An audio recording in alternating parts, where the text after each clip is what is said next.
Big boss house में अंदर जाना ही मेरे लिए एक बहुत अनएक्सपेक्टेड थिंग था कि मैं कभी जा पाऊंगी। मैं जिस शो को हमेशा एज अ फैन देखती थी टीवी में, उस घर में मैं गई। फिर उसके बाद 14th वीक तक मैं रुकी, और वो भी शादी करके मैं बाहर आई घर। बहुत ज़्यादा अच्छा लगा। ये टोटली अनएक्सपेक्टेड था मेरे लिए। मुझे आके एंगेजमेंट के लिए विक्रांत ने बोला, बिग बॉस ने इतना अच्छा कदम उठाया, मुझे मिस से मिसेस बना दिए, और मेरा सबसे हैप्पीएस्ट डे बना दिए मेरी शादी का। बिग बॉस हाउस के अंदर थोड़ी मोटी गई थी। हाँ, जो सभी लोग बोल रहे हैं कि मैं पतली हो गई हूँ। खाना बनाना मुझे नहीं आता था, तो मैं काफ़ी खाना भी अभी बनाने लगी हूँ। सबसे ज़्यादा बिग बॉस हाउस के अंदर जाके जो होता है वो है पेशेंस।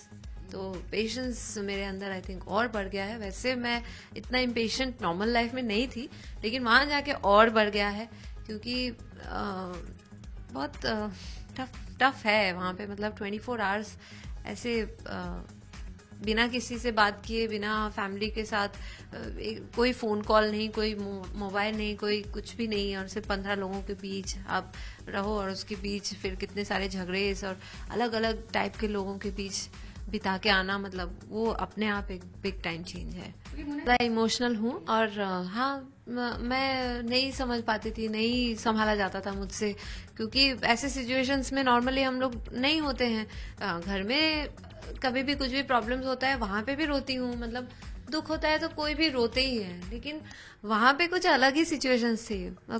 अगर मान लीजिए, अगर सेट पे या शूट पे कुछ हो गया, कुछ चीजें हमें को बुरा लगती है, तो हम मम्मी पापा से बात करते हैं या विक्रांत से बात करती हूँ, तो हल्का हो जाती हूँ, और वो समझा देता है तुम बहुत ज्यादा सोचती हो, या डांट देता है, या कुछ ऐसा बोल देता है, पॉजिटिव कुछ बातें बता देता है, तो मैं हल्का हो जाती थी।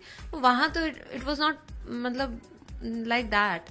तो इसीलिए मैं ज्यादा रोती हुई दिखी हूँ। वो मेरा आउटकम था कि मतलब निकल जाए, जो भी अंदर का है वो सब निकल के थोड़ा सा फ्रेश अप मूड हो जाए। मुझे तो, मैं तो यही कहूंगी कि बिग बॉस घर के अंदर जाने के बाद काफी दिक्कतें हो रही थी। मुझे अच्छा नहीं लगता था वहाँ, मुझे निकलने का मन होता था। बट सेकेंड हफ्ते के बाद जब मतलब जेल से मन्नू और मनवीर से मेरी दोस्ती हुई, तो ये इतना लंबा सफर मेरे लिए बहुत बहुत आसान रहा। और हम तो तीनों की बॉन्डिंग भी दिखी है, और वो भी एक अलग ही कुछ बॉन्डिंग था, क्योंकि ये कोई हम लोग प्लान करके तो नहीं गए थे कि हम जाके वहाँ दोस्त बनेंगे, या ऐसा कुछ भी इस टाइप का फ्रेंडशिप बना के रहेंगे, आगे जाएंगे, ऐसा तो कोई कभी नहीं सोचता है। लेकिन वहाँ जाने के बाद इतने 15 लोगों के बीच में आपको कोई एक दो लोगों के साथ ही आपकी ज्यादा बॉन्डिंग होती है, कंफर्टेबल आप उनके साथ ज्यादा होते हो। तो वैसा ही हम लोगों में हुआ, और हम तीनों के लिए बहुत अच्छा सफर रहा, क्योंकि हम तीनों एक साथ इतने हफ्ते तक बने रहे, और अभी भी वो M2 है। हाँ, तो सिर्फ एक बाहर आई है 1 हफ्ते के लिए। तो वो भी मुझे बहुत बुरा लगा, क्योंकि हम जब पहले दिन से ही हम लोग टोटली सॉर्टेड थे कि उसका फियांसे के बारे में मुझे पता था, मेरे विक्रांत के बारे में मन्नू को पता था। तो हम लोगों को कभी अंदर से ऐसा कुछ भी फीलिंग इस टाइप का नहीं था कि जो भी मतलब बताया जा रहा है। हम लोग एकदम फ्रेंड थे, एंड डीप फ्रेंड्स थे।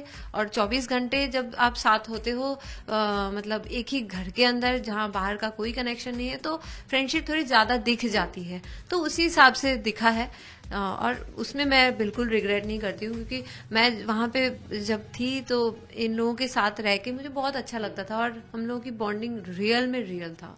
अच्छा, अगर बाबा जी की बात खराब एक्सपीरियंस था, मैं उनके बारे में तो मुझे बात भी नहीं करना था, लेकिन मतलब वो थोड़े डिफरेंट हो सकते थे, क्योंकि उनका इमेज जो था उस हिसाब से अगर वो चलते, वो हंसी मजाक एक्टिंग जो करते थे, वैसे ही अगर रहते, उनको काफी टाइम समझाया भी जाता था, बताया भी जाता था। मन्नू मनवीर तो बहुत बोलते थे, मैं भी बोलती थी, बट उनपे कुछ असर नहीं हुआ।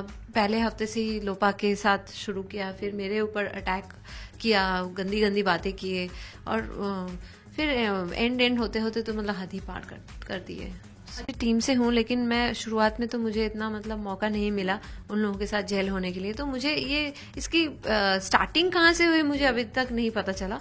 बट एक स्की टास्क हुआ था, वहाँ पे बानी ने थोड़ा सा मतलब फिजिकल हो गई थी लोपा के साथ, वहां से जो इन लोगों की शुरू हुई तो वो ग्रजेस वो चलता गया। मतलब होता है ना, जैसे हम लोग, जैसे मेरे साथ भी कुछ कभी किसी के साथ ऐसा झगड़ा तो नहीं हुआ, लेकिन जब भी छोटे मोटे झगड़े होते थे तो हम लोग फिर सॉर्ट हो जाते थे, ग्रजेस अंदर कोई रखता नहीं था। बट इन दोनों का जो भी रहा वो खत्म नहीं हुआ, उल्टा बढ़ता गया। तो फाइनली बहुत ज्यादा ही बढ़ गया था उस दिन, मतलब फिजिकल भी हो गए थे। तो मुझे नहीं समझ में आया कि इसका स्टार्टिंग क्या था, बट मतलब जो कुछ भी होता था वहां पे वो जेन्युइन थे, मतलब ऐसा कुछ नहीं।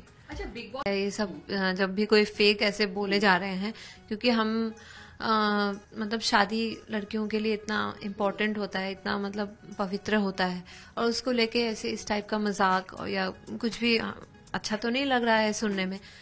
हम दोनों बहुत मतलब 8 साल से हम लोग साथ में थे, तो हम लोग उसी हिसाब से रहते भी थे। बस हम लोग मतलब सोशल नहीं हुए थे, सिंदूर एंड मंगलसूत्र नहीं लगाए थे, यही डिफरेंस हुआ है। अदरवाइज हम लोग एक पति पत्नी थे, पहले भी वैसे ही रहते थे।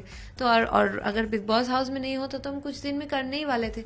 तो वो तो वक्त बता ही देगा कि हम लोग फेक थे कि क्या थे। और हम लोग इतने सिंपल है, हम लोग दोनों सिंपल घर से आते हैं, तो हम लोगों के माइंड में ये सब माइंड नहीं चलेगा कि जाके वहां पे कुछ फेक, और वो भी इतना पवित्र रिलेशनशिप को ऐसे फेक वे में हम लोग प्रेजेंट करें लोगों के सामने। ये अभी बहुत ज्यादा डिफिकल्ट सवाल है, क्योंकि पांचों लोग जो है वो अपने में एकदम स्ट्रांग है। अभी ऑडियंस भी मतलब डिसाइड नहीं कर पाएगी। मुझे तो बहुत डाउट है कि कैसे डिसीजन होने वाला है। बहुत ही इंटरेस्टिंग रहेगा फिनाले।